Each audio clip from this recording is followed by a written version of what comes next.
Graça e paz, povo de Deus. Hoje é o dia do Senhor. Para nós é o dia mais esperado da semana, porque é o dia de adoração, em que nós dedicamos especialmente a adoração ao nosso Deus Trino, a celebração dos seus feitos. E é também um dia em que nós celebramos nossa unidade como corpo de Cristo, família e santuário de Deus. Portanto, é dia de comunhão. E neste contexto de comunhão, eu quero me dirigir especialmente a você, jovem presbiteriano, a quem eu quero saudar na pessoa de todos os jovens da minha igreja, da Mocidade Presbiteriana, da Terceira Igreja Presbiteriana de Boa Vista, mas é extensivo também a todos os jovens da Federação do Presbitério do Estado de Roraima, da qual Deus me deu a graça de ser este ano secretário presbiterial. Eu quero deixar com vocês a palavra do Senhor que está escrita em 1 Timóteo 4,12, que diz: Ninguém despreze a tua mocidade. Pelo contrário, torna-te padrão dos fiéis na palavra, no procedimento, no amor, na fé e na pureza. Esta exortação de Paulo ao jovem pastor Timóteo, que por sua juventude poderia não ter o respeito que talvez ele esperasse da sua congregação. Mas Paulo diz que havia um caminho pelo qual ele poderia conquistar a autoridade, tornando-se um exemplo dos fiéis, tornando-se um modelo como pastor daqueles a quem o Senhor havia confiado ali em Éfeso. Eu quero utilizar aqui uma ilustração do saudoso reverendo Francisco Leonardo, que foi meu professor no seminário. Ele utilizava os 5 dedos da mão para ilustrar o que nós temos os conselhos nessa passagem. Paulo diz que Timóteo deveria ser padrão em 5 áreas da vida, e eu quero ilustrar com os 5 dedos da mão. Primeiramente, ele deveria ser padrão dos fiéis na palavra, e representado aqui pelo polegar, porque o polegar é o dedo que dá suporte, que dá apoio, sustentação à mão quando nós pegamos alguma coisa. Da mesma maneira, a palavra de Deus é o fundamento, é o suporte para toda a nossa visão de mundo. Nós devemos avaliar a vida, nós devemos dirigir nossas palavras, nossos atos e nossos pensamentos à luz da palavra de Deus.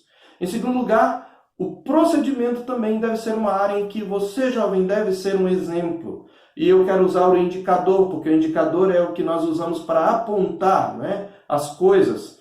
O procedimento aqui tem o sentido de um comportamento público. É porque, especialmente, o comportamento, o procedimento é que aponta rumos, influenciando aos que estão ao nosso redor, seja para o bem, seja para o mal. Por isso nós temos que vigiar o nosso comportamento para que ele seja santo e irrepreensível, apontando àquele tipo de viver que agrada a Deus. Em terceiro lugar, devemos ser exemplo no amor.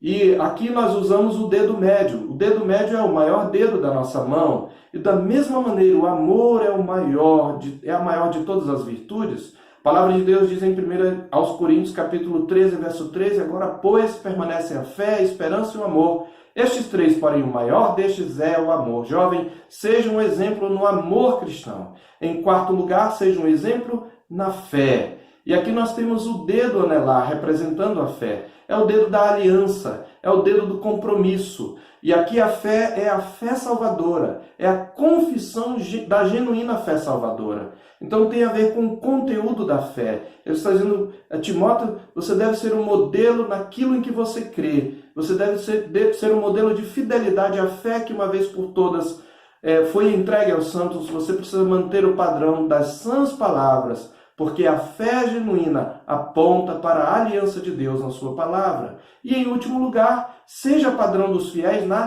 pureza. E nós temos aqui o dedo mínimo, completando as 5 áreas. O dedo mínimo é o mais frágil, porém o mais gracioso de todos os dedos, não é verdade?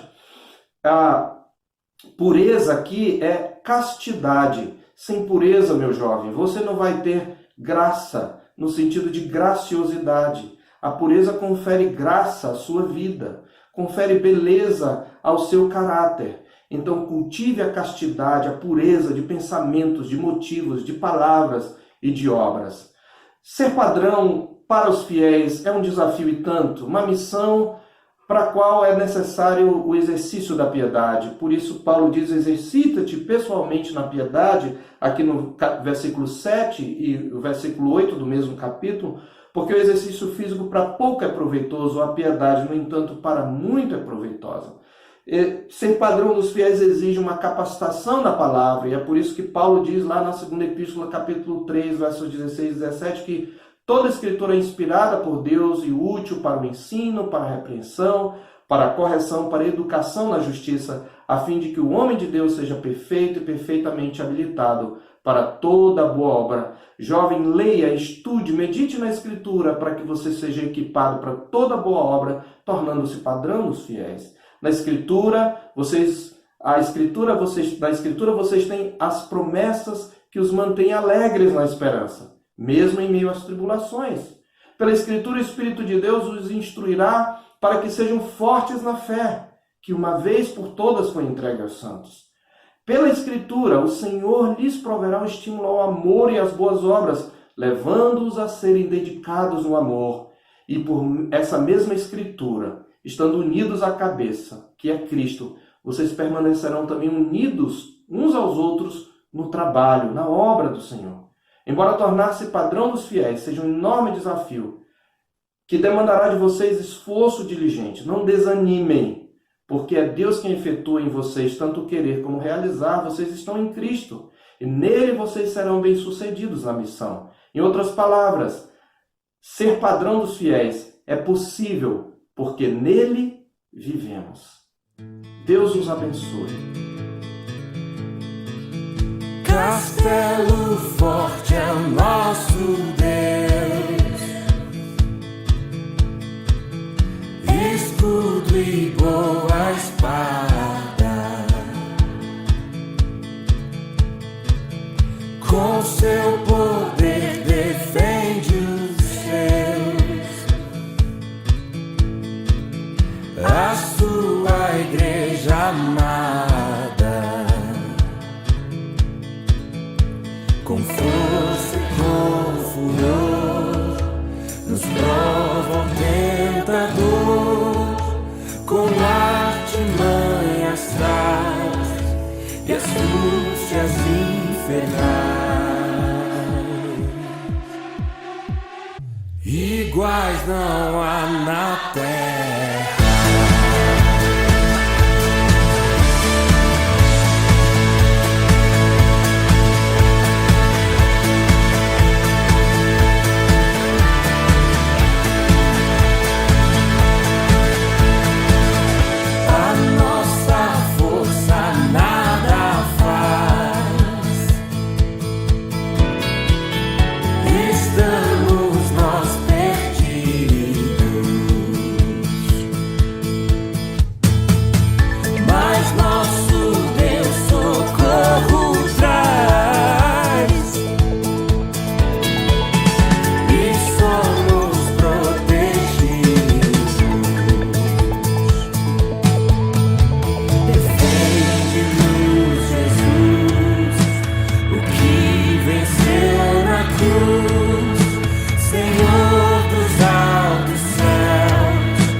Triunfa na batalha.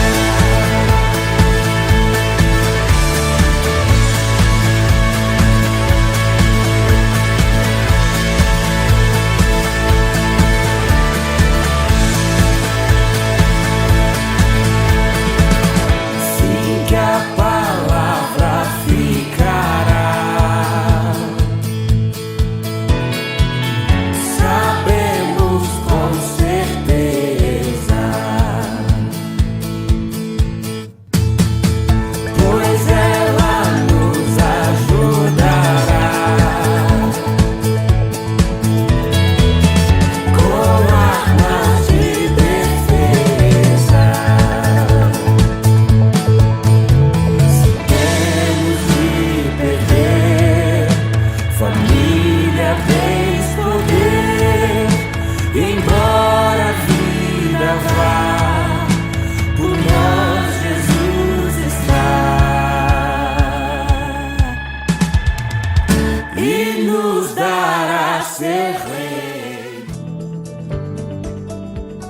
Alegres na esperança.